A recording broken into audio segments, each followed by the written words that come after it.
Welcome to the online classes students. आज हम पढ़ने वाले हैं क्लास 7th की इंग्लिश का चैप्टर क्वालिटी यानी कि गुणवत्ता। इसके बारे में आज हम पढ़ने वाले हैं। अब ये चैप्टर किसने लिखा है हम देखते हैं। जॉन गैल्सवर्दी ने ये चैप्टर लिखा है।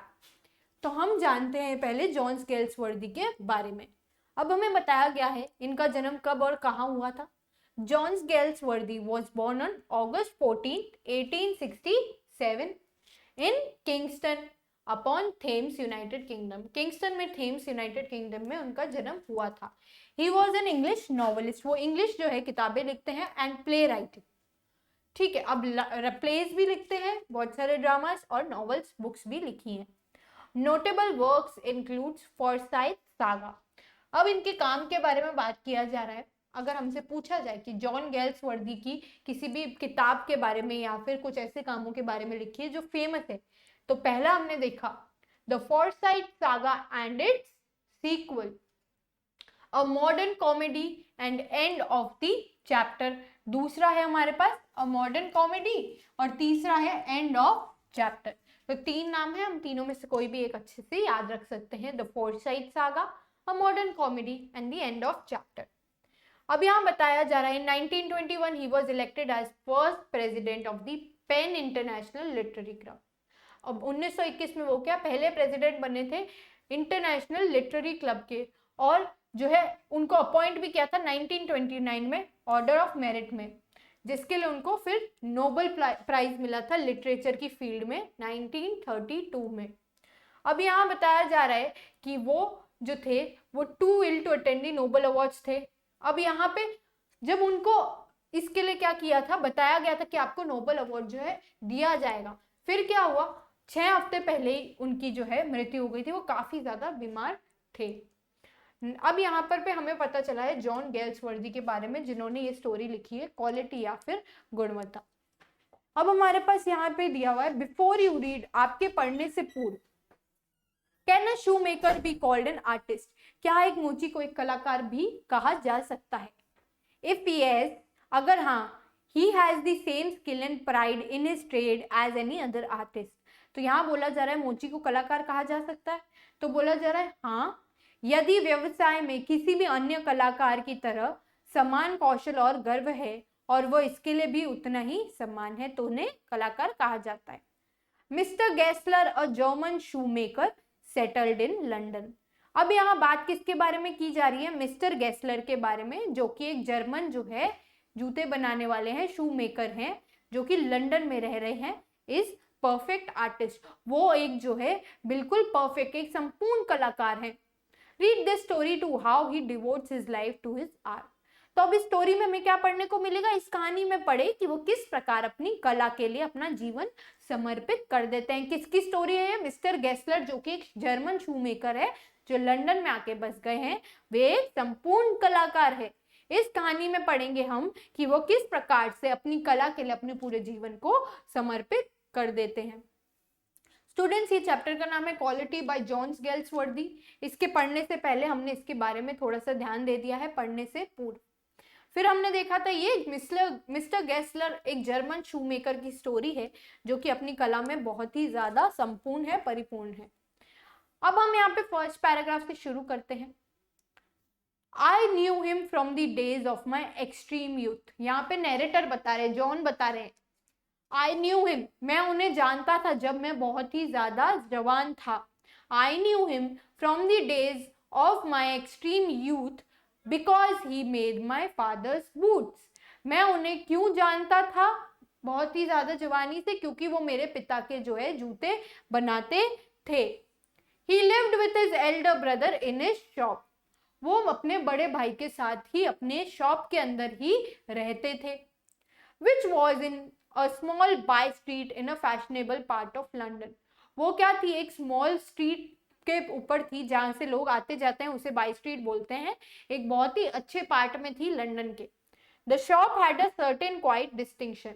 अब जो दुकान है उसके अंदर कुछ ऐसी बात है जो उसे औरों से अलग करती है। There was no sign upon it other than the name of Gessler Brothers.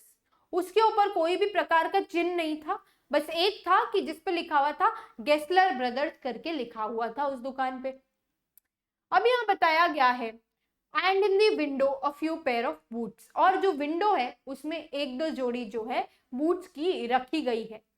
He made only what was order, वो वही बनाता था जिसका उन्हें ऑर्डर दिया जाता था। And what he made never fail to fit, और जो भी वो बनाता था वो कभी भी जो है ऐसा नहीं होता था कि लूज हो गया या टाइट हो गया, वो एकदम परफेक्ट बनता था।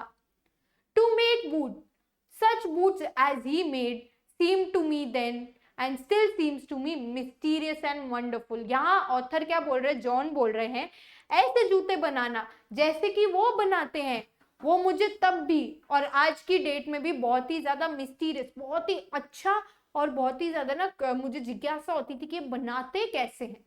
वह वापस देखते हैं। I knew him from the days of my extreme youth because he made my father's boots. He lived with his elder brother in his shop, which was in a small by street in fashionable part of London. The shop had a certain quiet distinction. There was no sign upon it other than the name of Gessler Brothers, and in the window a few pair of boots. He made only what was ordered, and he never made whatever he made never failed to fit. To make boots, such boots as he made, seemed to me then and still seems to me mysterious and wonderful. I remember well my shy remarks one day while stretching out to him my youthful foot. अब यहाँ बोल रहा है, मुझे याद है कि एक दिन है ना मैंने बहुत शर्माते शर्माते उनसे एक बात कही थी, while stretching out to him my youthful foot. मैं जब अपना पैर जो है बाहर निकाल रहा था, जूते की साइज के लिए गया था, तब मैंने उन्हें क्या एक बात बोली थी शर्माते शर्माते, मुझे याद है क्या बोली थी, Isn't it awfully hard to do, Mr. Gessler? क्या ये बहुत ही ज्यादा ट्रबलसम, परेशानी से करने वाला काम नहीं है mister Gessler? And his answer, अब वो जो जवाब दे रहे हैं उसे देखते हैं। Given with a sudden smile from out of redness of his beard. अब वो जो है उनकी दाढ़ी है उसके बीच में से वो हंसते हुए क्या जवाब दे रहे हैं, इट इज एन आर्ट। अब यहाँ लंदन की लैंग्वेज यूज की जा रही है, जो लैंग्वेज वहां यूज की जा रही है, इट इज एन आर्ट। इसका मतलब क्या है, इट इज एन आर्ट, यह एक कला है। मिस्टर गेस्लर जवाब दे रहे हैं, it is an art. I remember well my shy remarks one day while stretching out to him my youthful foot. Isn't it awfully hard to do, Mr. Gessler?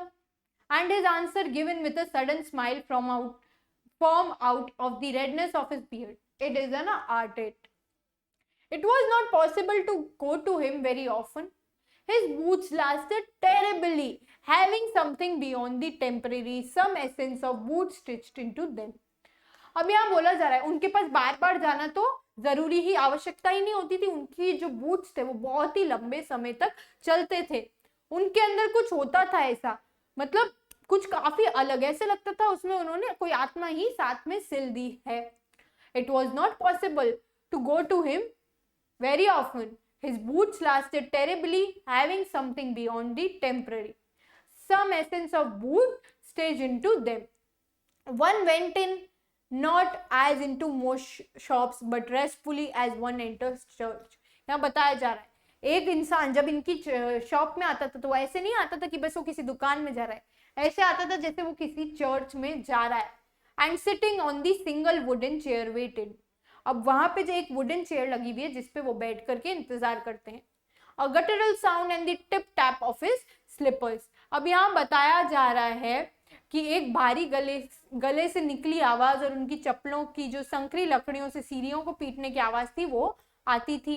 Beating the narrow wooden stair and he would stand before one without coat, a little bent in leather apron, उनके कपड़े बताए जा रहे हैं कि coat नहीं पहना हुआ है, थोड़े झुके हुए हैं, लेदर का एप्रन है जिसमें क्या है स्लीव्स है जो पीछे मुड़ी।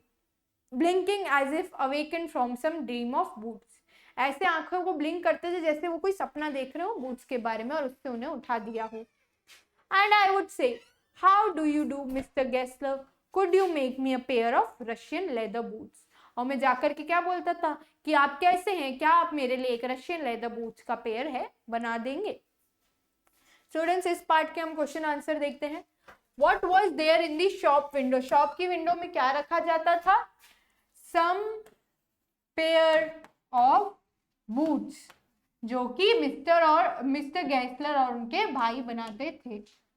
What was the writers remark, writer का रिमार्क क्या था, इजंट इट ऑफुली, ऐसे करके जो उन्होंने रिमार्क दिया था, इजंट इट ऑफुली टायर्ड, ये जवाब जो दिया था।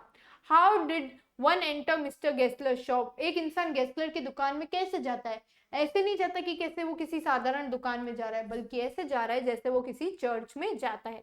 Who lived with his elder brother in the shop? Mr. Gessler, the shoemaker, lived with his elder brother in the shop. तो स्टूडेंट्स ये था हमारा जो है first paragraph about the quality का, गुणवत्ता का, ठीक है, जिसने जॉन गेल्सवर्दी ने लिखा है। तो स्टूडेंट्स फर्स्ट पार्ट में हम इतना ही करेंगे, इसके क्वेश्चन आंसर वर्ड मीनिंग आपको अपनी नोटबुक्स में करने हैं। स्टूडेंट्स इसके नेक्स्ट हम करेंगे नेक्स्ट पार्ट में, तब तक इसे अच्छे से रिवाइज करते रहें। That's all for today, thank you and have a nice day.